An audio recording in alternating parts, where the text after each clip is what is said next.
Welcome to lesson 7 in our short series on Python for beginners.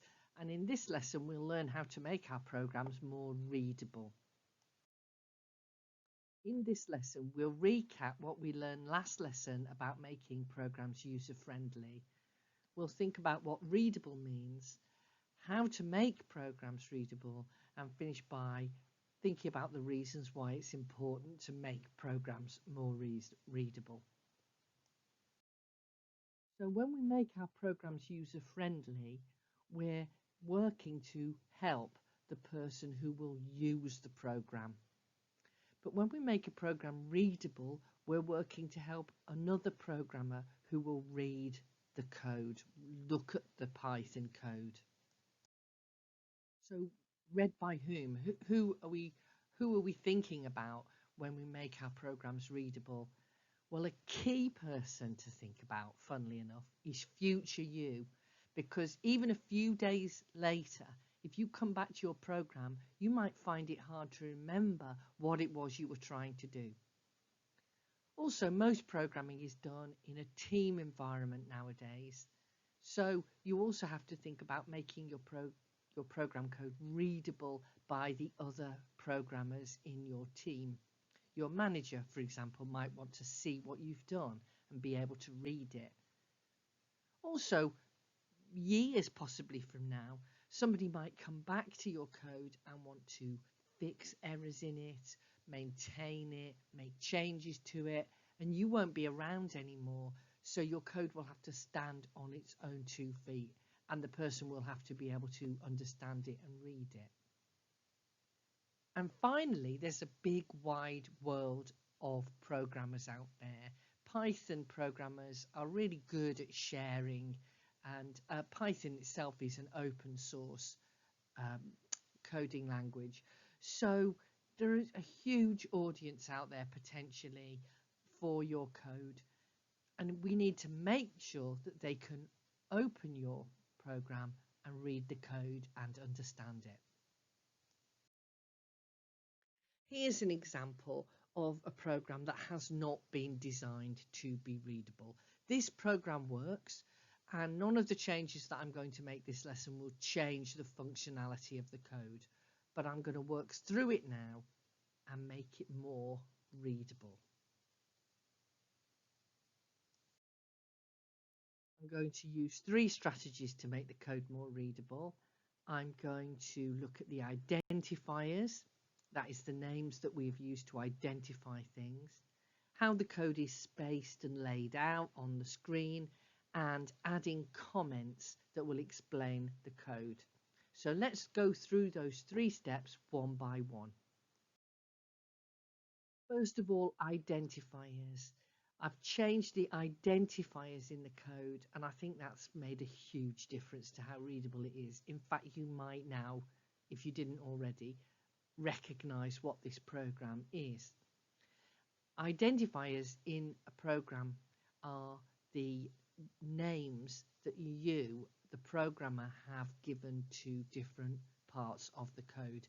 We've only learned one thing that we can name, and that's variables. So what I've done here is I've named the variables. They were called A, B, C, and X, but I've changed that to days, hours, minutes, and seconds.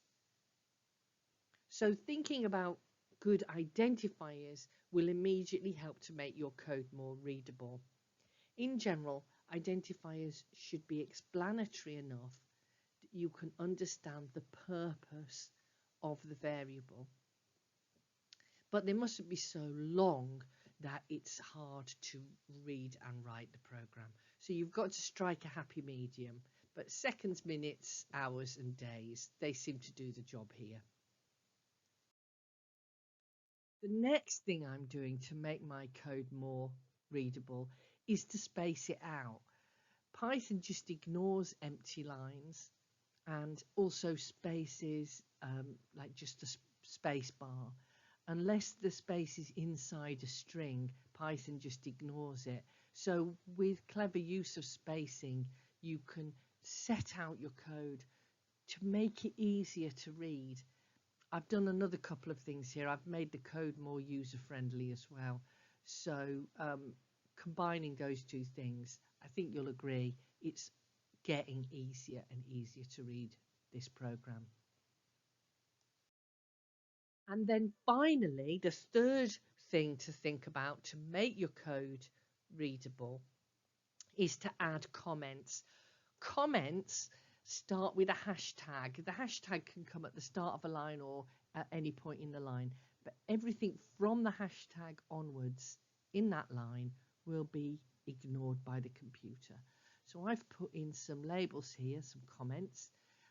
For instance, the second block of code where the user inputs seconds and it's converted to integer, I've put the label, these are the inputs.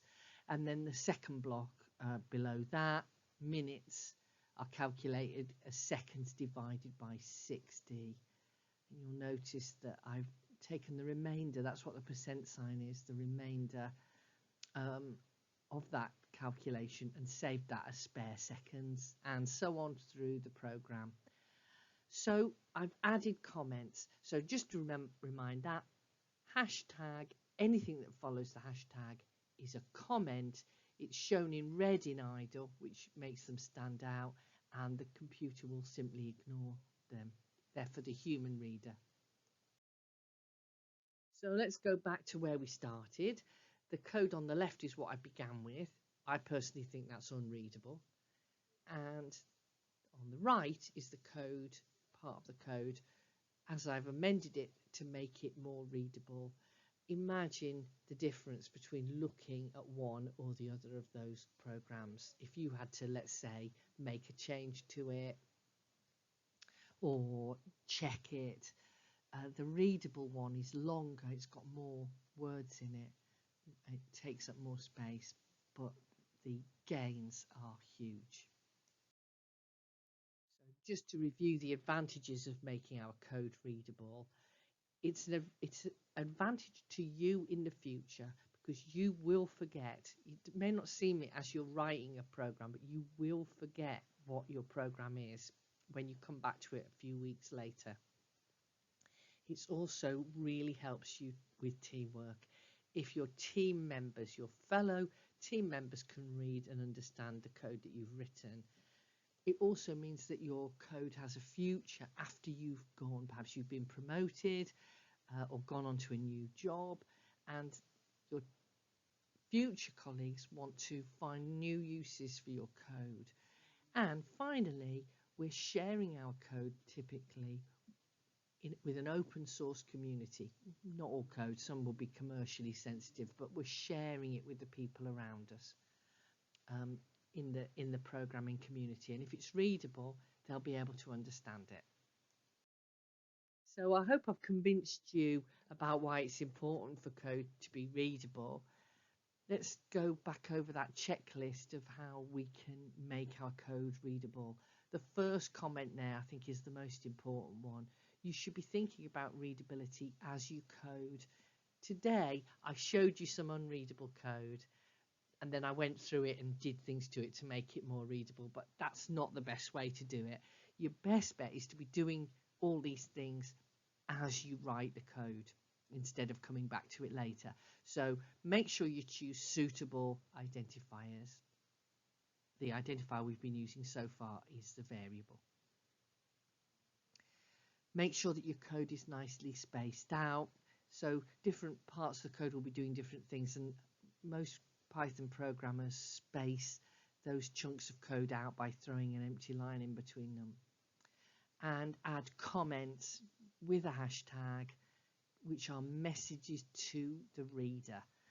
Doing those three things will make your code more readable. So let's try and put this into action. So in this exercise, you're going to write a program to calculate and display the wind chill. That's the temperature after the wind chill factor is taken into account.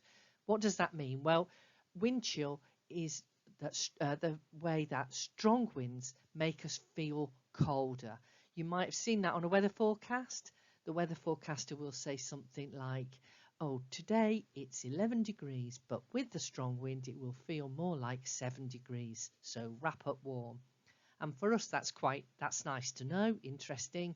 But for personnel working in Arctic conditions, it might be almost a matter of life and death. They have to wear the right protective clothing, and if they don't think about wind chill, they might end up getting frostbite or hypothermia. For this reason, the Canadian government has developed a scientific formula to calculate wind chill with a great deal of precision. I'll show you the formula on the next screen. And your task is to create a program to calculate and display this temperature with wind chill taken into account. But more importantly than that, you've got to make sure that your program is user-friendly and readable. See, it's quite a difficult formula, and it uses two variables, T and V, the temperature in Celsius and the wind speed in kilometers per hour. And I just want you to write a program to use this formula and take temperature and wind speed and output wind chill. If you get that done, you could convert the wind speed into miles per hour, because that's what we use in English weather forecasts. You'd have to change miles to kilometers in order to do the formula, but I will leave that up to you. So in the next lesson, we'll look at some further exercises to allow you to practice the programming skills that you have learned so far. Bye for now.